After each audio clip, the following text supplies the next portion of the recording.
Hey everybody, I've got another little pandemic reflection for you today.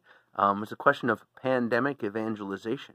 Uh, as I talk with people, people are thinking about both, how do we kind of make it through today and how does the church survive through the weeks and months ahead? How do we navigate that with our family members? So there's all kinds of immediate questions which really deserve our attention. How are we being called to pray? How are we being called to live and navigate the present?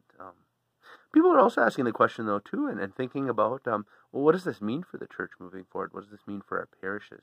Are people going to fall away? Are people going to be drawn back? I think we've seen all of the above. Well, we've seen lots of different responses to times of difficulty and suffering. For some people, it puts the ultimate questions on the front burner and becomes an occasion to take that seriously and go deeper. That's not always the case, though, too. Some people find themselves really grappling with the problem of evil and saying, how could God permit all of this? We know the Lord accompanies us in suffering. He doesn't send it. We know that he can draw a greater good out of that, but that's not always an easy conclusion, an easy point of faith to reach.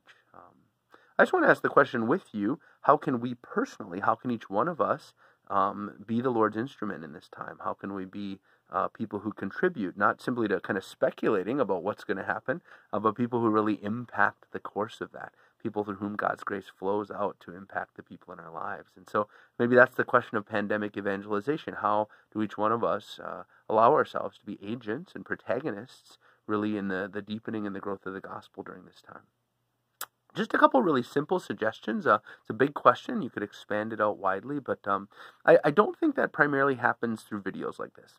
So it's fun to record these. I hope they're helpful to you. But this isn't really the epicenter of what the Lord's doing. I would propose to you that it's actually much simpler than that. And just two things I would say that I think every one of us can do that will foster the deepening and the growth of the church. The first one is just simply our own life of prayer. It has to start at home. It has to start in our own hearts. We're not going to be the Lord's agents. We're not going to minister the gospel. We're not going to live faithfully apart from him. And so whatever the challenges, whatever the changes in schedule, whatever our access to the sacraments or lack thereof may be, there's no question that the Lord is present. Each one of us offers us grace and can take us deeper into love with him.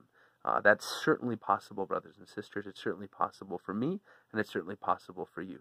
The Lord calls us into love with him at all times, but especially in times of difficulty. So the first step is to allow ourselves to be more deeply evangelized. Second step is to try to love the people who are immediately at hand. Maybe that's not a very big number of people right now as we're on quarantine, but being in the house together can make it hard to love each other. So how do we deepen the life of the church and the gospel? Well, it starts really with just loving the people right around us, being patient with them, being proactive and seeking reconciliation where there's been difficulty, listening to them, being good to them. And then it can be something that we then extend through all of these modern communications that we have right now. Who are the people that you maybe need to call? Maybe they're people you need to ask for forgiveness, or maybe they're people you need to forgive.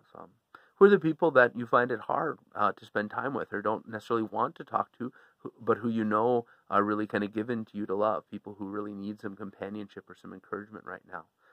Who are the people who maybe need somebody listen to them complain because they're stressed out and anxious?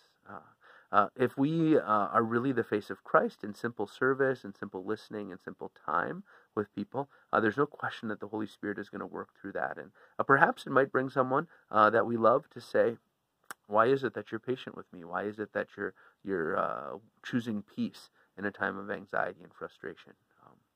Brothers and sisters, there's more that could be said. I'm sure that evangelization in this time is more than what I've laid out, but I guess I would say I'm certain it's not less. I'm certain that there's no one who listens to this video who isn't being called to deeper prayer, who isn't being called to love immediately and directly the people closest to them, whether physically or relationally or spiritually. May God do this good work in us, and may he revitalize and enliven the church even in this time of struggle. We entrust this holy desire into the hands of our Blessed Mother Mary, who intercedes for us and who prays for us. May God be with you. Please pray for me and know of my prayers for you. God bless.